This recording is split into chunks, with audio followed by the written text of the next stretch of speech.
ብሔራ ለጥበብ መምህራና ቃልዮት ያስምዕልና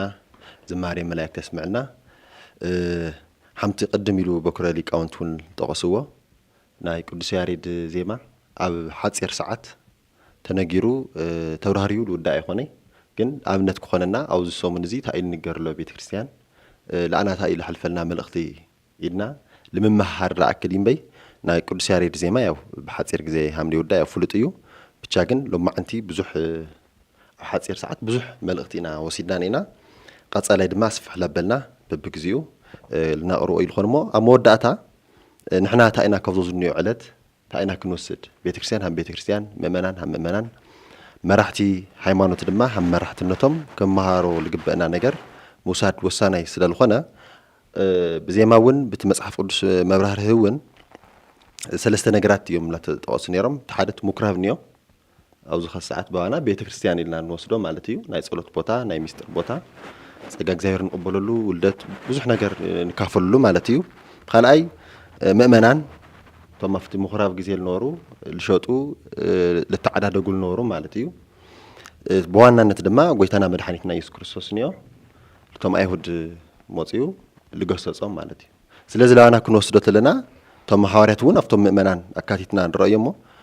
ኣብቲ ግዜ እሱ ናይ ዕዳጋ ቦታ ኮይና ዝጸንሐቶ ጎይታና መድሓኒትና ኢየሱስ ክርስቶስ ኣብዚ ሰዓት ሃሚና ንምልከታ እዛ ናይ ሓዲስ ኪዳን ቤተክርስትያን ወይ ድማ ቤተ ጸሎት ንብላ ኣምታይ ኩነታት እያ ነያ መብዛሕትአን ኣብያተ ክርስቲያናት ክንብሎ ብልኽእል ብርኪ ኣብ ኣፍ ደገአን ቤተክርስትያን ድዩ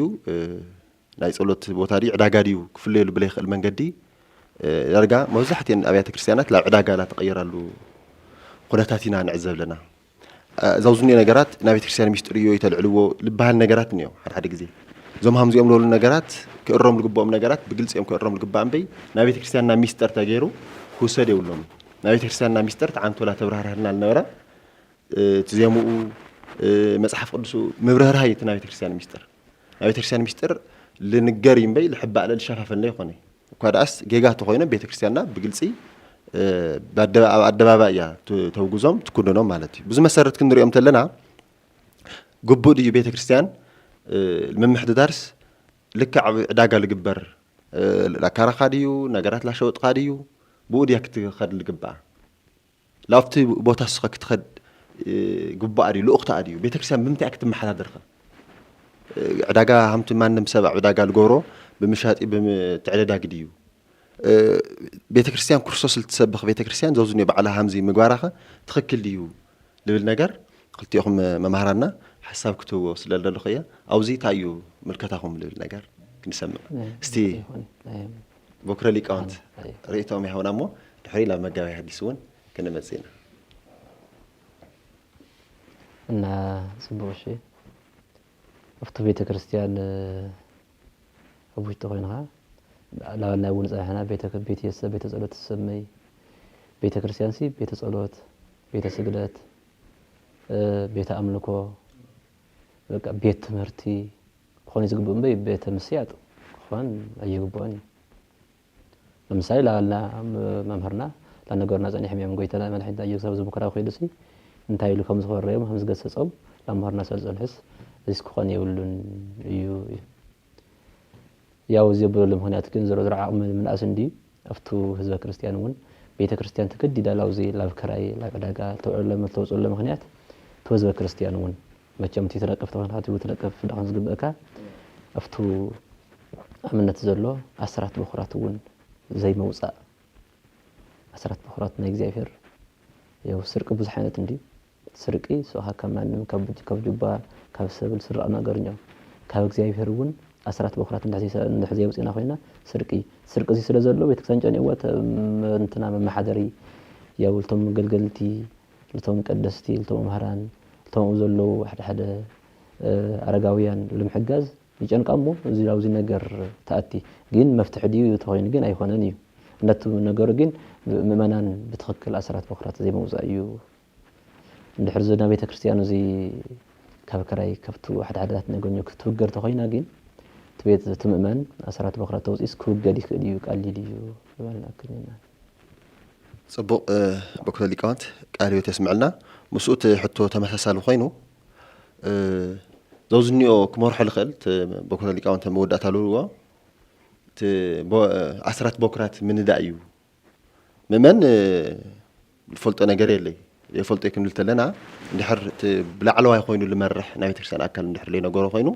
እንድሕር ዘውዝኒኦ ክትኸፍል ግበአካ ኣስራት በኩራት ኮ እዚ እዩ ኢሉ እንድሕር ዘይነገሮ ኮይኑ ምእመን ክፈልጥ ኣይኽእል ክፈልጥ ልኽእል እታ ቤተክርስትያን ዘሎ ናይ ቤተክርስትያን መምህር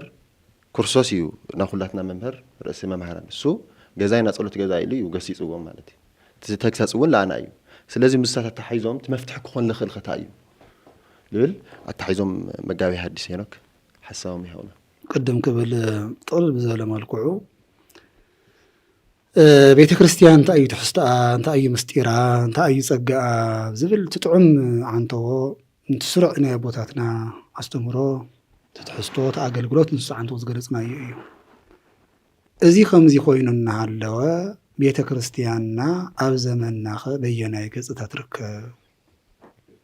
ካፍታ ምኵራብ ኣይሁድ እተፈለየት ድያኒኣ ወይስ ተመሳሳሊ ኩነታት ይጸልዋ ደሎ ክርስቶስ ዘንጉ ዘልዕለላ ትመስል ወይስ ምሕረቱ ዘስፈሐላ ትመስል ኢልና ድማ ሓፈሻዊ በዓልና እንዲና ንኤናዮ እንታይ ንመስል ኢልና ዓርስና ኢና ክንግምግም ዓርስና ኢና ክንርኢ ከም ምእመናን ናይ ምእመናን ህይወት እንተኾነ ናይ ምሁራን ውፅኢት እዩ ናይ ቤተ ክርስቲያን ምሕደራ ይኹን ናይ ቤተ ክርስቲያን ዘሎ ኩነታት እንተርእናዮ እውን ናትና ትፍረ እዩ ኣብኡ ስለ ዘለና ስለዚ ክልተ ነገራት ንቤተ ክርስቲያን ምስ ናይ ብሉይ ኪዳን ወይ ድማ ምስ ናይ ኦሪት ምኩራብ ዘመሳሰላ ጣጣ ይመስል ኣሎ ኢልካ ምግላፅ ይከኣል እዩ ሓደ ቅፅረ ቤተ ክርስቲያን እናፍረስካ ንዕዳጋ መውዓል ቅፅረ ቤተ ክርስቲያን ሰብ ብሃኪ ቅዱስ ቤተ ክርስቲያን ኢሉ ዝሳለመሉ እዩ ትጸገም ድሓር ክገልጾ እየ ናብኡ ዘእቱ ዘሎ ምኽንያት ኢልና ክንሓስቦ ኢና ካልኣይ ድማ ሕዚ ኣብ ቀረባ እዋን እዮም ኩሎም ዝመፁ ዘለዉ እቶም ቅፅረ ቤተ ክርስቲያን እናፍረስካ ናይ ከተማ እዮም ኮ እዚ ብሓፂሩ ግልፂ ንምዝራብ ናይ ከተማ ኣብያተ ክርስቲያናት ኣብ ቅርሺ ኣለሻ ብዙሕ ወፍርንዮ እቲ ቅርሺ ቤተ ክርስቲያን ክትረኽቦ ዝግባኣ ገንዘብ ካብ ምእመናን እዩ ምእመናን ካብ ዝረኸብዎ ሓድሽ ኣታዊ ካብ 110 ዓይናትናን ኩላትና ኣስራት በኩራት ቀዳምያት ስእለት ዝበሃሉ እኒአው ኣስራት ካብ 110 እዩ ከም ታፍታ ናይ መንግስቲ ካብ ዝተጠቐምናያ ነገር 15% ንቆርፃ ዘለና በታ ናይ ዓድና ሕጊ ብቅዱስ መጽሓፍ ድማ እንደገና ዶግማዊ ዶክትሪን ዝኾነ ስርዓትና ከዓ ኣስራት ካብ 110 ካብ 11 ማለት እዩ እዚ ኩሉ ምእመን ክርድኦ ክፈልጦ ኣለዎ አንተ ከም ዝገለጽዎ እንድሕር ኣስራት ዘይከፊልና ብናይ ነቢይ ናይ ትንቢተ ዘካርያስ ወይ ሚልክያስ ታዮም ዝብልዎ ሰሪቅኩምኒ ይብል እግዚአብሔር ኣስራቴት ገንዘቤት ሰርቁን ኣለኹም ይብል ድሓር እውን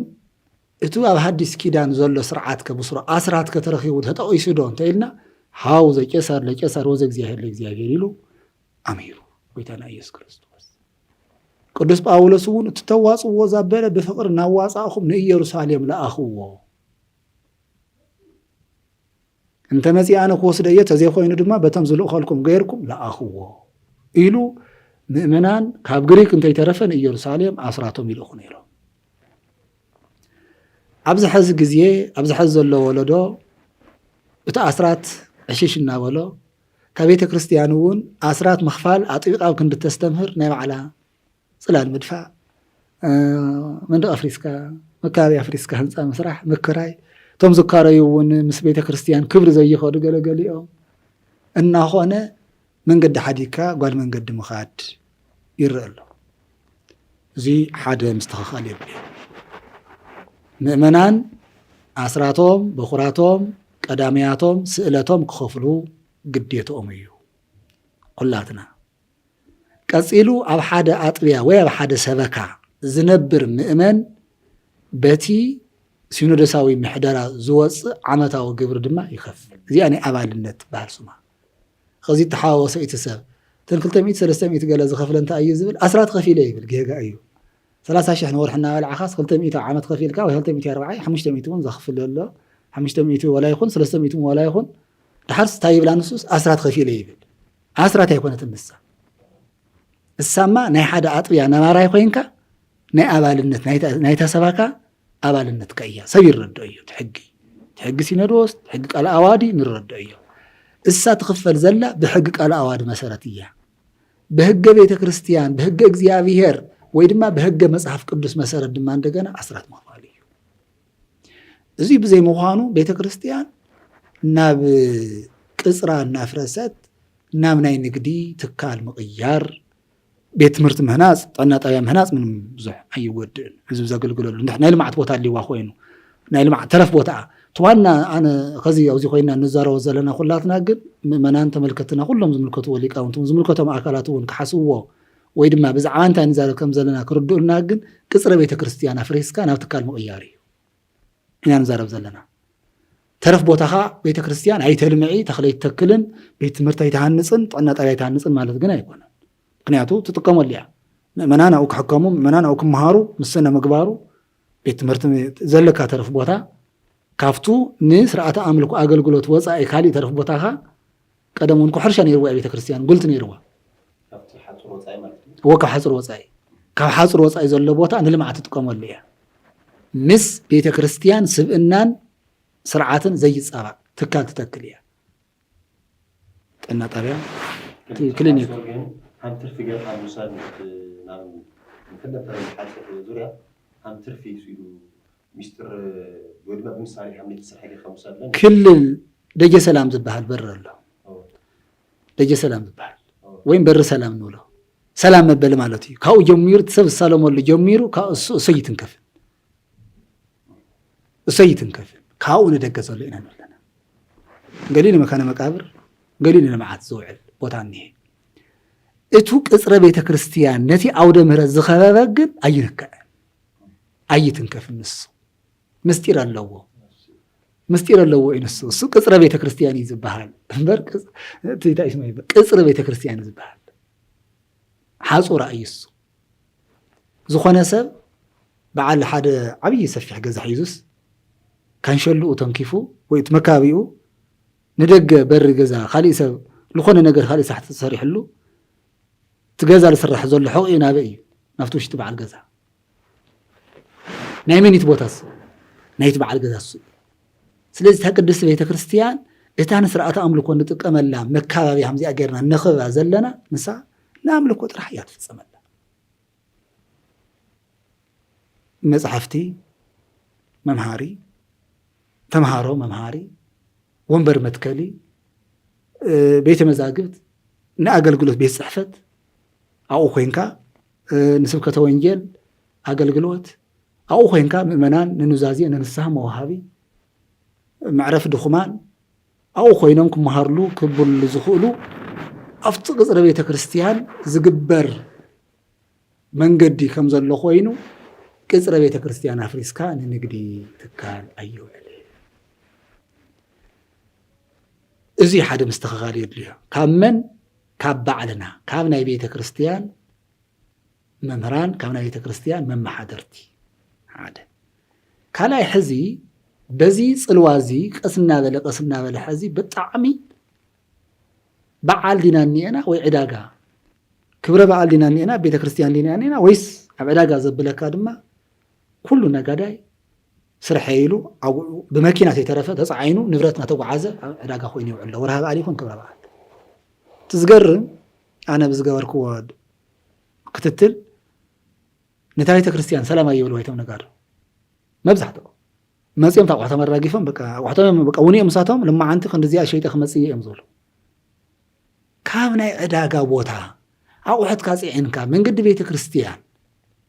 ناي نقدم مقار ببيز مسعي كريستوس دعا كميدي ما رخيوه أو كلنا ويا كتمانا طرح يكونن أو كل بوتها قل بنت خير كون تعم تحفر እዚህ ጥራሕ አይኮነ እንደገና ሕዝውና በአሰ ይኸይድ ኣሎ ደብረ ዳሞ ኮሪና የና ረውዕ ዋዜሞ ስጋ ተንጠልጥል ይረአኒ ረፍቲ ቤተክርስቲያን አፍቲ ከባቢ አፍቲ ታሕታይ ወዳቃ ቶም ነጋዶስ ታብ ከተማ ለራኽስዎ ለለው ከያእኽሎም እንደገና አፍቲ ቅዱስ ቦታ ኸይዶም እውን ረውዕ ምድር እውን ስጋ ተንጠልጥሎም ተራእዩ እዚ እንትግበር ተሎ ንቤተ ክርስቲያን ንክርስቶስ ወኪልና ሐዋርያዊ አገልግሎት ፈጸምት ተባሂልና ወጥተው ንብርሳ እንታይ እንሰርሕ ኣለና እንታይ ንገብር ኣለና መጻሕፍቲ ተተሸጡ ጽቡቕ ዝንበው እዮም ዝብልዑ እዮም መንፈስና ምግቢ እዮም ካብ መጻሕፍቲ ካብ ንዋየ ቅድሳት ወጻኢ ካሊ እንስሳ ይተርፍ ክዳውንታ ይተርፍ ገለመለ ይተርፍ ገለ ይተርፍ አቁሕት ናይ ገዛ ስበይዛ ብምሉኡ እቲ ሰብ ቤተ ክርስቲያን ክሳለም ዲ ዝመጽእ ወይስ አስቤዛ ክዕድግ ዕዳጋ ስጋዲ ዝኸይድ ዘሎ ወይስ ዕዳጋ ነብሲ እዩ ሕዚ ሕውስውስ ኢልና መብዛሕትኡ ሰብ ድማ በይዛዋ ቤተ ክርስቲያኑ ተሳሊሙ ቃል እግዚአብሔር ሰሚዑ ናይ አቦታት መዳንን ቃል ብራኬን ተቀቢል ኣብ ክንዲ ተሓጉይሱ ገዙ ዝኣቱ እዚያ ክንደይ እናባለ ሞይስ በየመንገዱ ዋሕና ጠይቁ ያርፍ ናይ ዕዳጋ ማዕዳጋ ድንየና ሰፊሕ ዕዳጋ ኮንየና እዚ ሕዚ ናይ ባዕልና ጸጥታ ምኽባር የድልየና ምስ ከባቢ ጸጥታ ተነጋጊርካ ዝጉዳይ እዚ ያዕርፉልና ያዕጉስልና ሓደ ባዕልና ካብ ዕዳጋ መንገዲ ክንወፀለና ካብ ናይ ዕዳጋ ስጋ ክንወፀለና እቲ ህዝብ እውን ነታ ቤተ ክርስቲያን ክርስቶስ ዘንጉ እንተይልዓለ ዘንጉ እንተይመዘዘ እታ ምኩራብ ቀደም ዘንግ ዝተልዓለላ ካብ ሕጋን ካብ ስርዓታን ካብ ዕላማን ወፃእ ኮይና ስለ ዝረኸባ ኣሰስሉ እምዝየ ኢሉ ዘንጉ መዚዙ እዩ ዝጨርገፈ ስለዚ እቲ ምስጢር እንታይ እዩ ዝብላ እቶም ሊቃውንቲ እንታይ ኢሎም ይገልፅዋ ምኩራብ ኣነ መትዎ ቤተ ክርስቲያን ተኣፅፈቶ ኢሎፍቲ ናይ መፅሓፍቲ ሊቃውንቲ ሃይማኖት ኣለው ምኩራብ ኣኒማቶ ቤተ ክርስቲያን ተኸዲናቶ ነየናይ ነቲ ስርዓት ነቲ ምስጢር ስለዚ እታ ትማሊ ብዘንጊ ዘንፀሓ ዘፅረያ እታ ሕዚ ክብርቲ ቅድስቲ ነገና ድማ ብክቡር ደሙ ዝተመስረተት ምጥባህ ስጋ ህወ ደሙ ዝኾነት ቤተ ክርስቲያን ፈፂሙ ካብ ዕዳጋ ዓለም ክንእርማ ይግባእ ክነስተኻኽሎ ይግባእ ብጣዕሚ መሰከፊ ኣብ መሕፈሪ ጉዳይ ኢና እኒአና ሕዚ ሰብና ለሞደ ኸይዱ በቃ ስኡል ኮይኑ ዕዳጋ በቃ ዕዳጋ ሰንቲ ድዩ ዕዳጋ ስቤዛ ድዩ ዕዳጋ ቁሕት ድዩ ቁሕት ገዛ ዕዳጋ ክዳውንቲ ድዩ ኣይርድአካ ስለዚ አንቶም ከምኡ ትገብሩ ብፍላይ አንቶም ተጠቀምቲ አብየናይ ቦታ እቲ ገዛ እግዚአብሔር ትገዛኹም ትገዛ ጽድቂ ትመነስህ ቦታ እቱ ዓለም አውሲልና ቁስልና እንፍወሰሉ ቤተ ክርስቲያን ቤተ ፈውስ እንደገና ኸይድካ ንዓዳጋ ምዃኑ ክትሓዝኑ እዚ ጉዳይ እዚ ንስኹምን ድምፅኹም ኣስሚዕኹም ክትእርሙ ወደ ኣንበር ነቲ ብፍልጦ ይኹን ብዘይፍልጦ ነታ ቤተ ክርስቲያን ተዳፊሩ ዕዳጋ ዝገብራ ዘሎ ናታባዓኹም ገንዘብኹም እናመዘዝኩም ዕድጊት ክትፍጽሙ ኣይግባእን ካብዚ ሓሊፉ እንድሕር ዝቕፅል ኮይኑ ግን ሕዚ እውን ቤተ ክርስቲያን ኣጥቢቓ መልእኽታ ቃልዊ ግዜታ ክተመሓልፍ ተስፋ ይገብር ምክንያቱ ሓደ ግዜ ዕሽሽ እንብሎ መናፍቅነት እውን መናፍቅነት ተፈትሹ ብቤተ ጉባኤ ተራእዩ ቃሉ ተሓቲቱ መልሱ ተሰሚዑ መናፍቅ ኢልካ ምዕፃው ሓደ ግዜ ስኡልስ ምንፍቅና ብመንደር ይፍረጅ ስኡሉ ገሊያ ኮና መናፍቅያ መናፍቅ ኮይኑ ገለመለ ይበሃል منفقنا بجواء توسن تلي أو جيز كان حتى باير بكا مقرابي والكان مسؤول عندنا حزي بيت كريستيان كمزي عينتي إدعى عالم خوينا أنت تر أنت لا كريستوس انتاي عين زنك خمس زي خير أبز حزي ساعات انتاي كمسألنا يخير زي محساب يدلينا سلازي أنتم من نقدر اللي وفركم ون كما هاجركم مؤمنان سلازخوانكم بفلاي أفتا أرثوذكساوي توحدوا أمن هزلهم إيه قالوتون جميرو من ديو بأمن زي موصلنا ساعتون أو تعداقنا رأي مشات يجميرو بيه من قدي نريو ملنا عينا سلازي تهيمانوت نخل مع رسول زخوانه أنتم شقط حيزكم بيت كريستيان بيت اغزيابير من قد بيت كريستيان ورهابا آلنا عمت وعالن إنا قصركم أوحدكم الناس عنكم تنقدوا زلهم ሓጢያትኩም ኣራጊፍኩም ናብ ንስሓት ትምለሱሉ ቦታ እምበር ናይ ንግዲ ከም ዘይኮነ ሓሲብኩም ንክብሪ ቤተ እግዚአብሔር ክትሓስቡ መልእኽትና ነመሓላልፍ በዚ መልእኽቲ እዚ በዚ ትምህርቲ እዚ ምምላስ እንድሕር ዘይተኸኢሉ ኮይኑ ዘሎ መማረፂ ከምዚ ዓይነት ኣብ ተግባር ከይውዕል ኢልካ ውግዘት መምሕላፍ እዩ ቅድሚ ናብኡ ግን ኣይግባእን ዝብል ኣስተምህሮ ዘይተሰምዐ ከይኸውን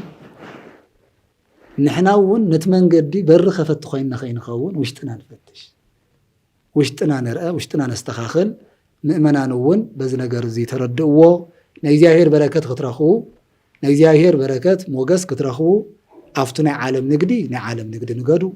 ኣብቲ ናይ ነብሲ ንግዲ ድማ እንደገና ንነብስኹም ንግዲ ንገዱ እምበር ኣይተሓዋውስዎ እቲ ዓለም እግዚኣብሔር ዘንጉ እንተይመዘዘ ንዓና እውን ካብ ቤተ መቅደሱ ከየባርረና ንዓኹም እውን ካብ ኣውደ ምህረቱ እንታይ በረከቱ ከየባርረኩም ንኹላትና ናይ ስርዓት መጥፍእቲ ተባሂልና ከይንቀፅዕ ምእንታን ብውሽጥና ንሕሰብ ዝብል ሓሳብ እየ መልእኽተይ ከመሓላልፍ ዝደሊ እሺ መምህራና ቃልዮ ተስምዕና ምስኡ ተታሒዙ ሃምቲ ጠቐስኩሞ መብዛሕትኡ ትምእመን ላልዕሉ ሕቶ እዩ ኣብ ዕዳጋ ነይሩ ኣብ ድኻም ነይሩ ቤተክርስትያን መፅኡ ይዓርፈሉ መንፈሱ ላረጋግዐሉ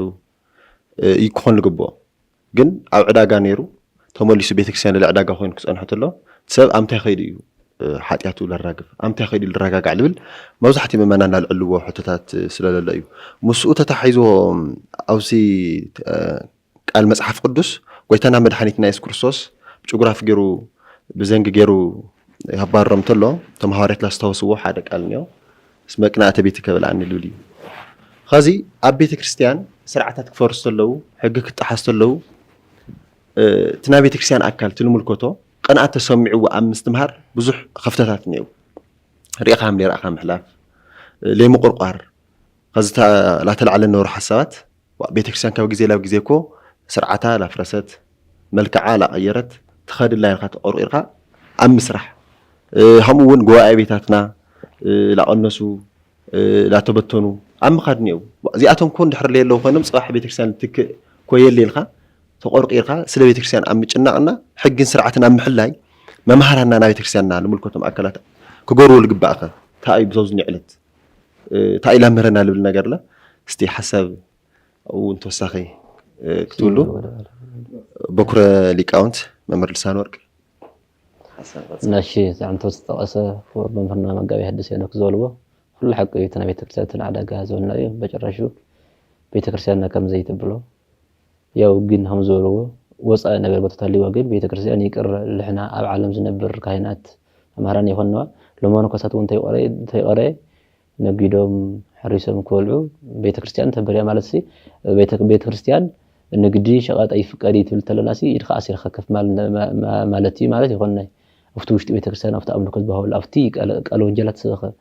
ሰባት እግዚአብሔር ለበፅሐ ኣብዚ ደሞ እንቋቁሖ የለ ስጋ ክስከብ ስጋ ጭምር ኮ ሽወጥ እዩ ቤተክርስትያን ውሽጢ ኣብቲ ካብ ቀረተ ሓሪዱ መፅስ እውን ሽወጥ እዩ እዚያት እዩ ዝብልና እምበይ ቱ ቤተክርስትያን ጠቕሊላ ኢድኻ እግርኻ ኣሲርካ ከፈል ማለት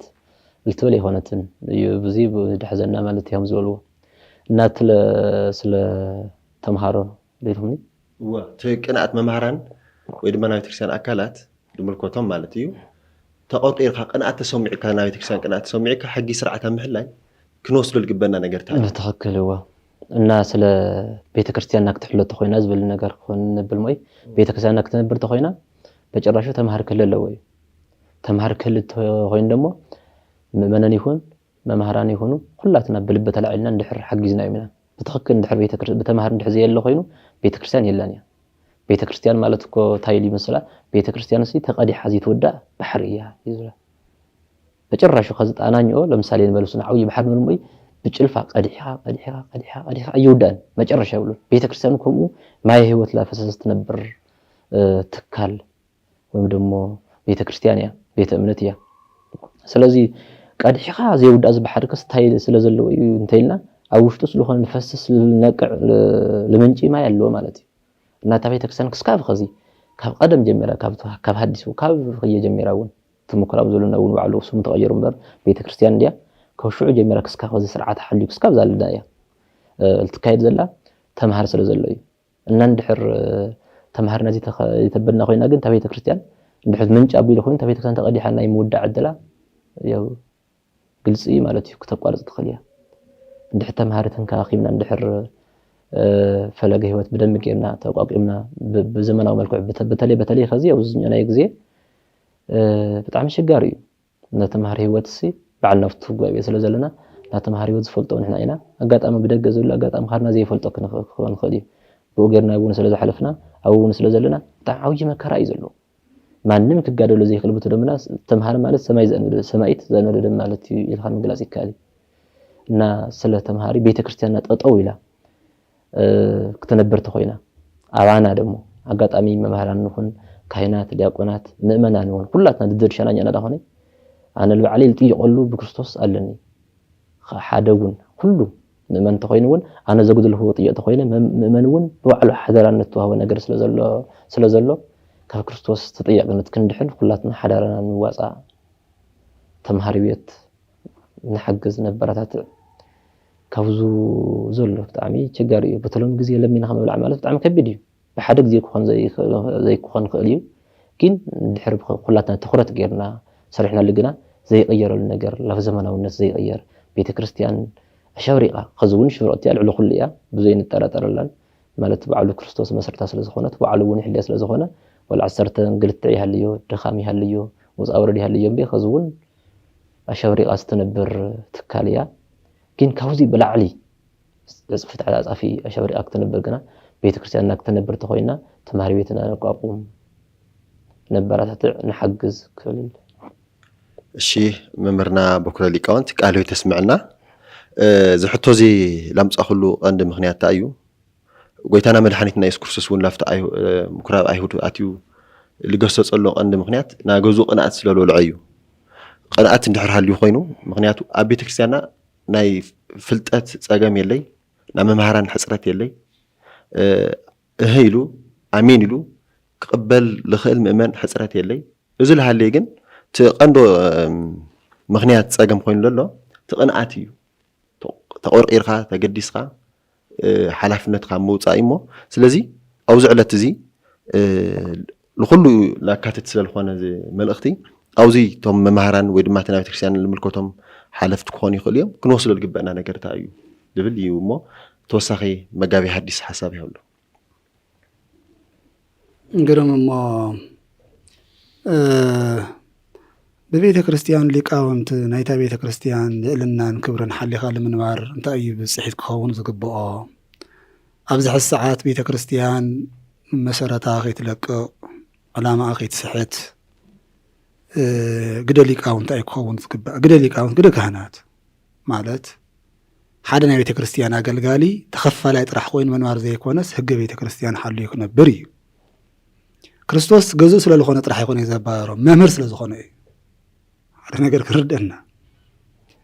ገዛ እግዚአብሔር ገዛይ ብዝብል ጥራሕ ይኮነ ክርስቶስ ከም መምህርነቱ እዩ ዘንግዘር አለ ከም ሓደ መምህር ከም ሓደ ነብይ ከም ሓደ መምህር ክገብሮ ዝግባእ ሓደ ሐዋርያ ክገብሮ ዝግባእ ቀናኢ ለህገ እግዚአብሔር ቀናኢ ለቤተ እግዚአብሔር ኮይኑ ክገብሮ ዝግባእ እዩ ዝገበረ ኤልያስ ቀናኢ ለእግዚአብሔር ነይሩ ኤልያስ አምልኮተ እግዚአብሔር ተጣሒሱ ንባዕዳን አማልክት እናምለኹ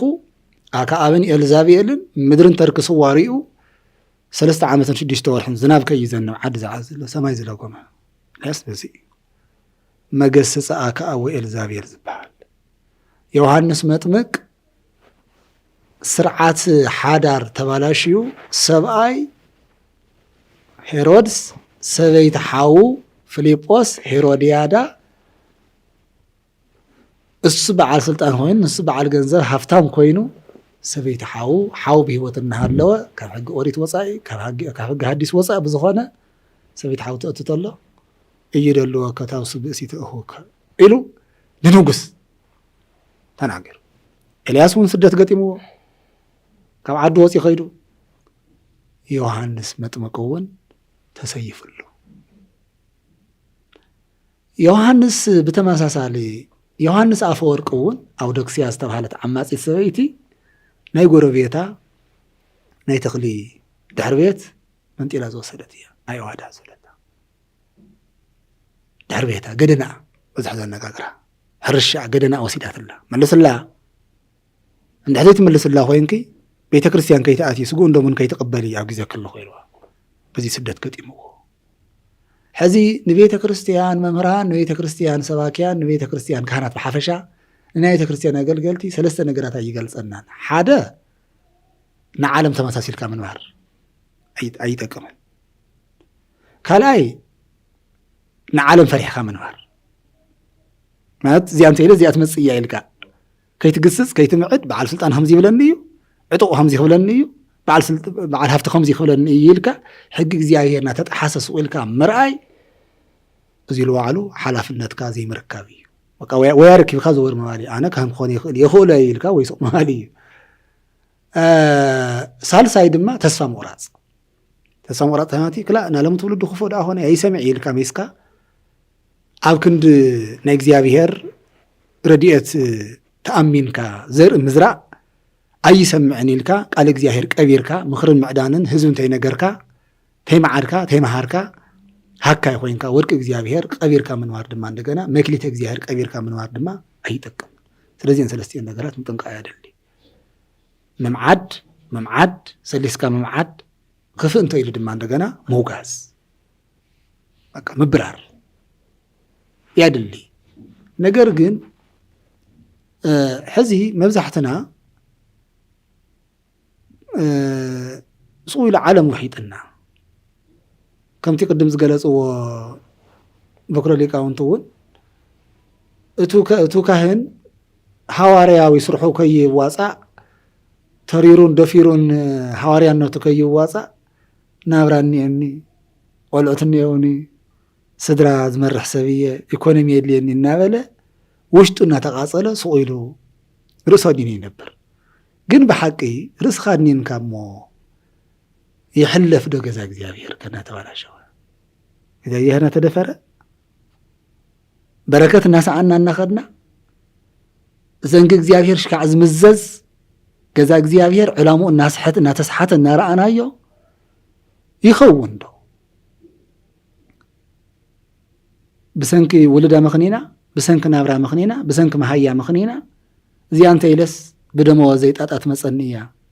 እዚኣ እንተይለስ ብስልጣነ ወይ ድማ ብሓላፍነት እዚኣ ትመጸኒ እያ በቃ ኸይዳ ረብሓ ስጋ ትጎለኒ እያ እያ ኮን ካሊእ ኮይ ይመጽን ነብሲ ማይ ኣይጎድላን እኮ ሓደ ብሓባር እቲ ቤተ ክህነት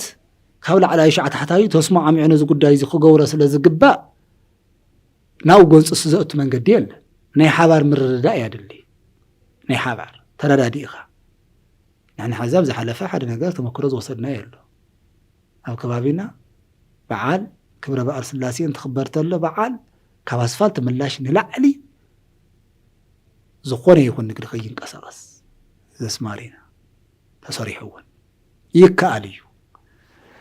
ብዋናነት ግን ዋርድያ ዋፊርካ ዘይኮነስ ናይ ሕሊና ዋርድያ ምስምራ ያድልየና ንስሓ ቦታት እንታይ ይገብሩ ኣለዉ ደቆ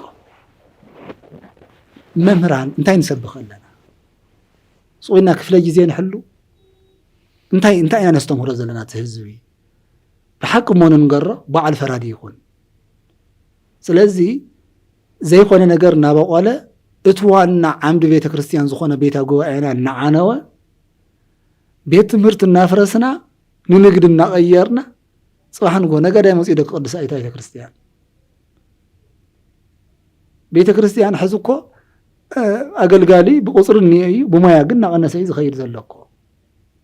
ብሞያ እናቐነሰ እዩ ዝኸይድ ዘሎ ብሚሞሪ ዘጽንዕ ብካሴት ዝመሃር ረይረይ እናበለ ኣትሞ ብድሕሪኡ ጽባሕ ንጎ ተጠይቁ ንቤተ ክርስቲያን መጓቲ ዘይኸውን ኣፈሊቅነት ዘይኽተል ንቤተ ክርስቲያን ደልዳላ ዓምዲ ኮይኑ ዘይጻወር ናፈረየ ከም ዝኸይድ ኣየጠራጥረን ስለዚ ኣብነት ትምህርቲ ቤት ብዝግባእ ሃኒጽካ ናይ ኣስተምህሮን ናይ ስርዓተ ኣምልኮን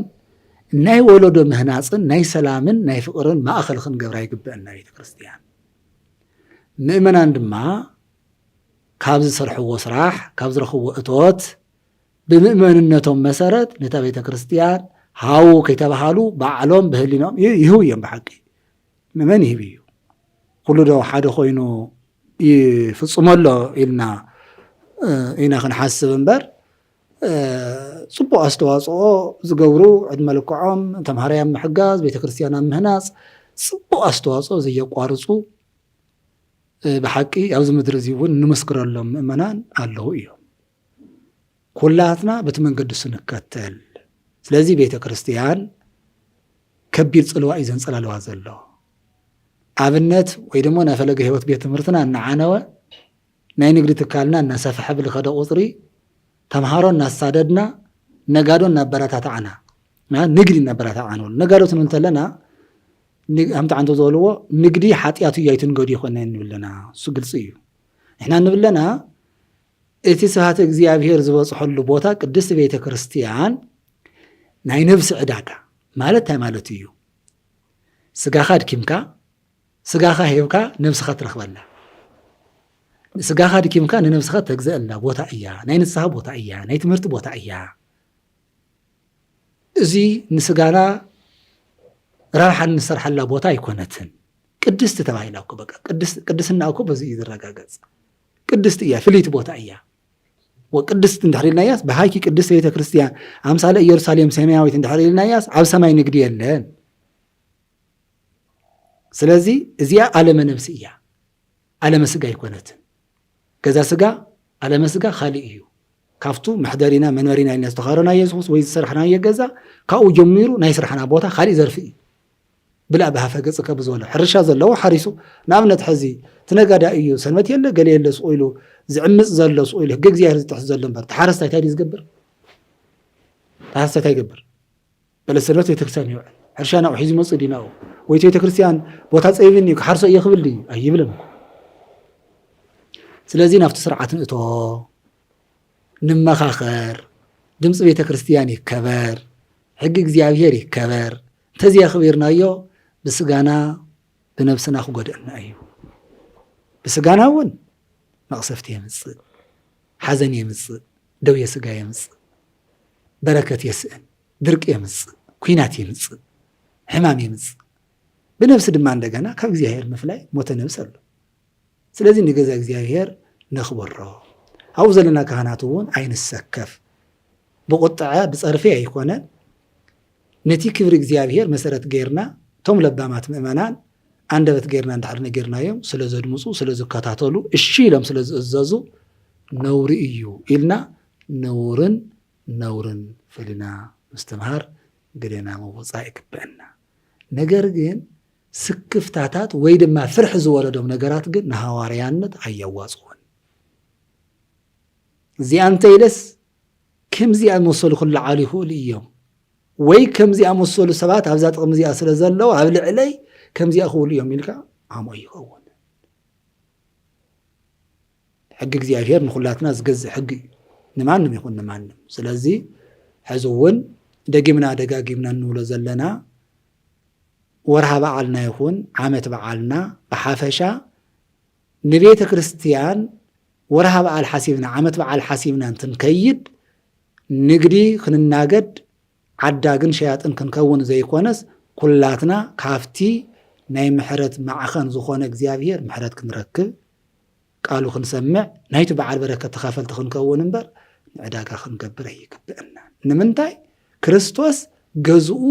بزنگي ጨርጊፉ ነጋዶ ዘባረሉ ምስጢርና እንማር ዘለና ወሰደደ ኩሎ አሙስተምቁራ ንኩሎም ግልብጥ በጣቢሊ ይዘባረረም አሰሰሉ እምዚየ ይሉ ስለዚህ ቅንዓት ያህልወና አገልገልት ንኹን ምእመናን ኩላትና በሃይማኖትና ቅንዓት ንኹን ገዛ እግዚአብሔር እና ሁሉ በህልፍ ድማ መምራን እና ፈለጥና አድቢቅና አሞህ ግበር ጊዜ ዛምጾይም በይናበልና ጊዜ በዓል የምጾይ በዓልና በስንፍና ናይ ሰብ ይምበር ጊዜ እናበልካ ጊዜን ወይኑ ፍሪ ነገር ከምዛምጸ አይበልን ትውልዲ ሃማ ቀራርጹ እዩ عودي كم نفاسو هاجر كم نقص يبال سلازي هزو كم مرحي يزخون ممن أنون كم مهرمية كم ما رحنا يزخون مو اتو زي تقمنا نجر أي تقمنان ليت قطر سلال سعرنا ون بركة زياهر عين ركبن تايدا ببوتو نقوره وكل يكون بسرعة يزول كله بسرعة يكون سلازي ببوتو نقبره أما نتبيت كريستيان بكورن حلوه نتنقد عالمنا دما بحقن بقنعنا هزمنا نمقلقال نقد فقادنا وصينا يكون وي من قستاب ذهاب الناس يكون وي سفرنا بطقانا سخوينو مسويت اكزيابير بزي الصابع افتو خبابينا سرح كنسرح قدني فقوديو انت بيت اكزيابير ننقدي ما اخل غيركا ملكوع بزحفر ملكوع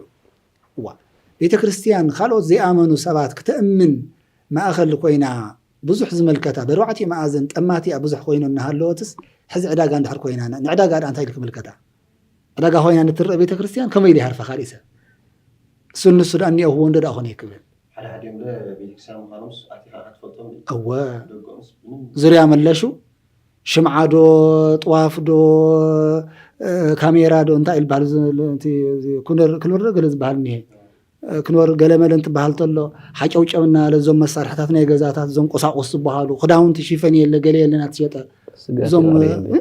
سغانت يترفون بسعرات معالتي تخونتو لك عندنا سغام صيام كالكالي صعينم سغام صيام ويسم افتبرش يطلو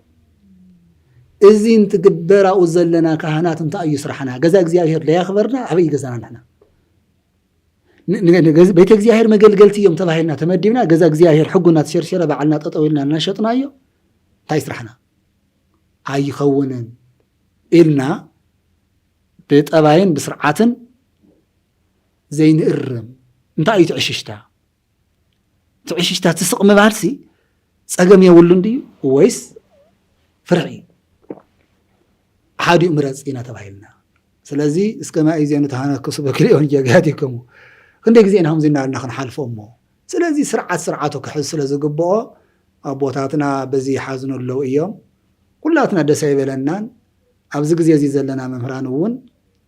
لبنا مليئو دس يلنا قال እግዚአብሔር كنستمهر نمنانا كنحنص ايكالنا نمنتي فرق عراقنا ሆነት ሆነታ نريو زلنا دساي يبلن ስለዚህ زحالف حليف الله ندحر حزي تأرم كله كاوشتنا اسكاب ادباباينا زلو من قصاص كريستنانا حزي نشتن صويلونا ارتفيشال ነገር ይቀየር ስለዘሎ ናፍተ ሐቀኛ መንገዲ ናፍተ ርዲት ነእትዎ ሞ ኩላትና ጌጋና አሪምና እግዚአብሔር ናይንስሃ መቀበል ወይታ ባህረ ምህረት ይሞ ሕልፍ በደልና አይተውጸረልና ይልና ድሕሪ ሕዚ ዝተጋገና የጌጋ አሪምና ኩሉ ኻቱም በመዕዳግ ይኹን በመሻጥ ናተሳተፍኩም ልጸናሕኩም ድሕሪ ሕዚ ዋ ቤተ ክርስቲያን እኮ ናይ ነፍስ ዕዳጋ እምበር ናይ ስጋ ዕዳጋ ይኮነትን ኢልኩም كلكم كاجيغاكم كتقرموا اي ملأختي زمحالالف ስለዚህ እግዚአብሔር ናብት ስርዓት የትየና ናውን ስርዓት ተመሪሕና ጽድቁ መንግስቱ ልኹን ወርስ እግዚአብሔር ይፍቀደልና ያውንየለ እሺ በመሃራና ቃልዮ ተስማዕና خلتيهم ሊቃውንትና በኩረ ሊቃውንት ልሳን ወርቅ ገብረ መስቀልን ከምኡውን መጋቢ ሐዲስ ሄኖክ ገብረ እግዚአብሔር አውዚ ተረኺኹም ሃምቲ ለሐለፉ ክልተ ሰናብቲ ለሃውኹምና ሰፊሕ ጥዑም ልኾነ መብራህሪ خزون صبو بالقبا غيرهم قاليصهم لانيهم مكراب املكيتهم املخنا እግዚአብሔር ዕድመት ዕና ይሃብልና ያንብረልና ክብል ይፈቱ ቀጻላይ ወንቶም ንቆረይና ሰናብቱን ሐምዚ بالقبا هم ተብራረሁልና አይን ጣራጠሪ ዝኸርኹም ኩራት ተኸታተልቲ ቴሌቪዥን ጠቢራህ ኣብ ዓብይ ጾም ድርከቡ ሰናብቲ ንገብረለና ምስ ቅዱስ ያሬድ ሞያ በመተሓዝ መጽሐፍ ቅዱስ ታይዱ ይገልጾ ልብል ንገብረለና መደብ እዚ ተኸታተልኩሞ ይመስል ሎማዓንቲ ሙክራቢና ላራና ነርና ልልቆረዩ ሰናብት ድማ قلدتيوم ሊቃውንቲ ቤተክርስቲያንና ልቁጽሉ እዮም ልኾኑ ተመብራራህ ትምርቶም ማለት እዩ ሎማዓንቲ ግን ለብረና ምክታል እቲ ልራኹሞ ይመስል አምላኽና እግዚአብሔር ስለ ምክታልኹም አዝየ ያመስግን ወስብሐት ለእግዚአብሔር